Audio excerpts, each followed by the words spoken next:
My name is Alexis and welcome to Branches. I'm an amateur genealogist where each week I discuss all things genealogy. In today's video, it will be part one of the life story of Ebenezer Brown, another Mormon Utah pioneer. Let's get into it. The year 1835 was an eventful year in church history. It saw the organization of both the Council of the 12 and the 70s. It was also a pivotal year in the life of Ebenezer Brown. That year, in Crawford County, Pennsylvania, he was baptized. From that time forward, his life, formerly centered on survival, became centered around the gospel and the demands of the beleaguered new church. That's a mouthful. The nature of Ebenezer's life before 1835 is a matter of piecing together the evidence. He was illiterate as far as we know. He left not one written word that we can find.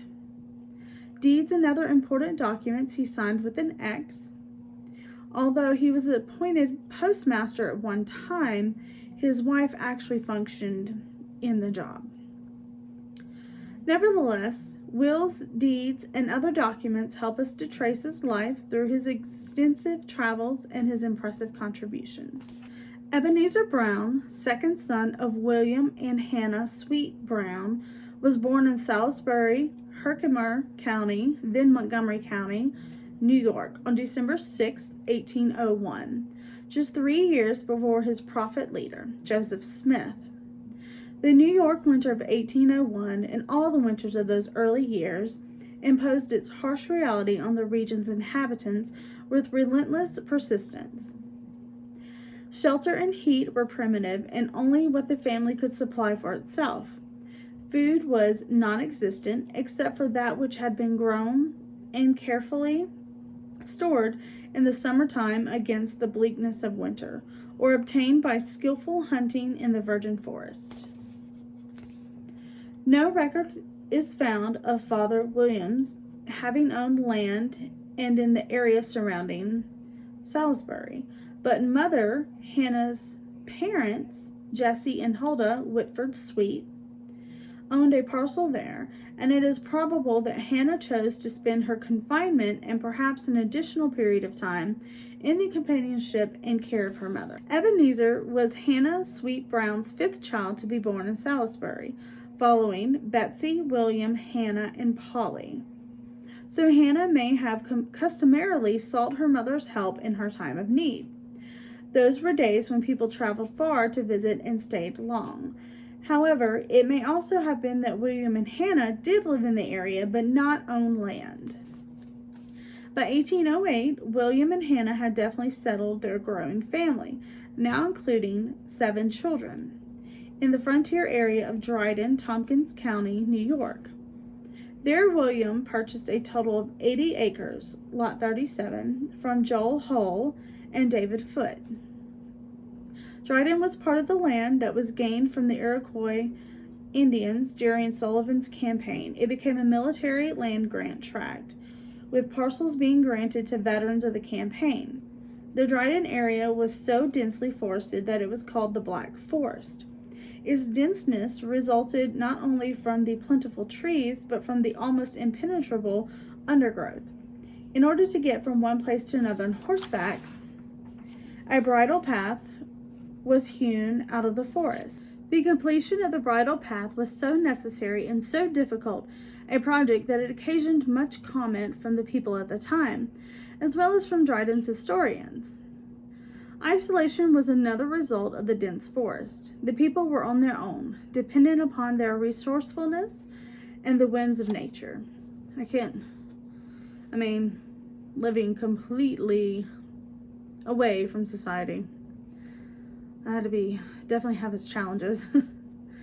William's lot had been cleared by David Foote, but as there was no easy way to get the stumps out of the ground, it is likely that William was chipping at them, burning them, and plowing around them during the rest of his life. As early as they were capable, the children too would have been put to work, doing the task necessary to survive. Some of these tasks we can surmise from records left by other early settlers. Were raising and preserving food, carrying water, chopping, carrying, and stacking wood, and making candles, soap, furniture, and the very houses in which they lived. As for other tasks they must have performed, we are too far removed from them in time to even guess at what they were. Suffice it to say that they were kept constantly and urgently engaged in the business of survival. There was either no time or no opportunity for Ebenezer to go to school, and he would grow up and likely died without benefit of a formal education, a fact which in no way lessens the importance of his contributions to his fellow men or to his family. In spite of the handicap of a lack of schooling, here was a man who overcame and accomplished much. Before 1820, Ebenezer's father, William, died, and Ebenezer, at the age of 18, came into manhood. The next recorded event of his life is his marriage to Ann Weaver, July 20th, 1823. They apparently settled in Dryden, and their first child, a son, Joseph Ebenezer Brown, was born there November 8, 1824. The Ebenezer Brown family shows up on the 1825 New York State Census for Tompkins County as owning 2 horses, 5 yards of cloth, 27 yards of flannel, and 34 yards of linen. A study of the history of Tompkins County shows that the area was a center for the home manufacture of cloth. It is likely that Anne had a loom in her home and wove the cloth to sell to a company, which solicited the cloth from the local homemakers. Their second child, Harriet, was born in Dryden, New York, February 6, 1826, and on June 1, 1829, the family bought land in Summerhill, Crawford County, Pennsylvania. Ebenezer went there with Anne's parents for a chance at the new land. The county tax list indicates that he owned 50 acres. From that time on, we assume he cleared and farmed his 50 acres. It was while they were in Crawford County that Norman, the third child, was born, November 6, 1830.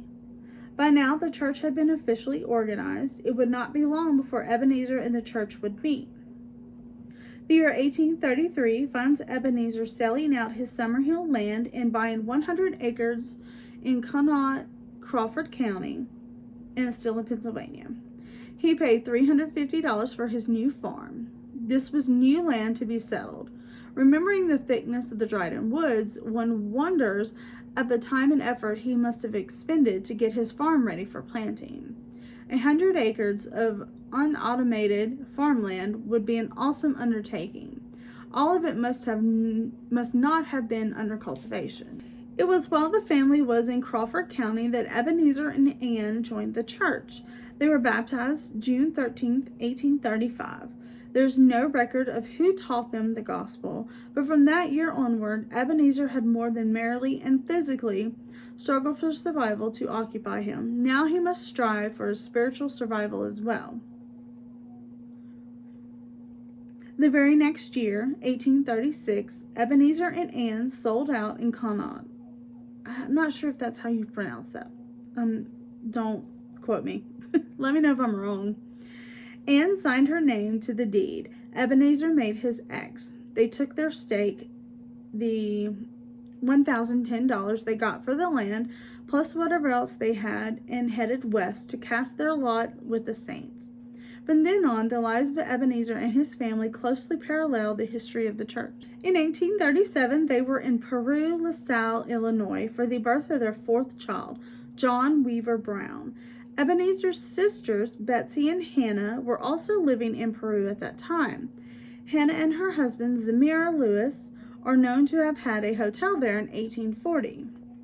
We are especially blessed by John because, whether by assignment or inclination, he appears for the short duration of his life in the role of the family historian. It is from his diary that we learn of the family's move in August of 1838 to Far West, Missouri. It took me a while to figure that out. That's Far West's actual place in Missouri. I thought it was just Far West in Missouri. No, it's an actual place. Yeah. There, on January 2nd, 1839, Ebenezer and Ann received their patriarchal blessings at the hands of Isaac Morley, an ordained patriarch of the Far West branch. The family's stay in Far West was short. In March, with the persecutions against the church reaching a feverish pitch, Ebenezer moved on with the rest of the disposed saints to find a home in Illinois. He and Ann settled south of Nauvoo in Quincy, near Pleasantville. There they prospered. There they also suffered. John mentions nothing in his history of a baby sister, Ann, born 1842. He speaks of himself as the youngest child, as indeed he was. Baby Ann died shortly after she was born. Mother Ann died too, leaving Ebenezer bereft of his companion of nearly 20 years. Ann had been ill for some time. To care for her, Phoebe Draper Palmer came to live at the Brown home. Phoebe was a widowed mother of 4 children and the sister of Ebenezer's friend, William Draper. Ebenezer and Phoebe married that same year of 1842. Phoebe's and Ebenezer's children combined to make a large household. Pleasantville, located as it was some distance south of Nauvoo, was a place of peace and prosperity for the saints. Religious persecution, so harsh to the north, had not reached them yet. Nevertheless, when the call came from the prophet Joseph Smith that the saints should break up their settlements in outlying areas and move into Nauvoo, Ebenezer and Phoebe packed up their household and left. They stayed in Nauvoo during the stormy period of 1842 to 1846, and one time Ebenezer was jailed with a prophet and then released. The history of the church documents his release, but not his arrest and incarceration. Alright guys, that's going to be it for part 1 of Ebenezer Brown's life story. I hope you have enjoyed this. If you have, go ahead and like it, give it a little thumbs up there. Don't forget to subscribe and hit that little bell so that you can be notified when my videos go live. I'll see you guys later.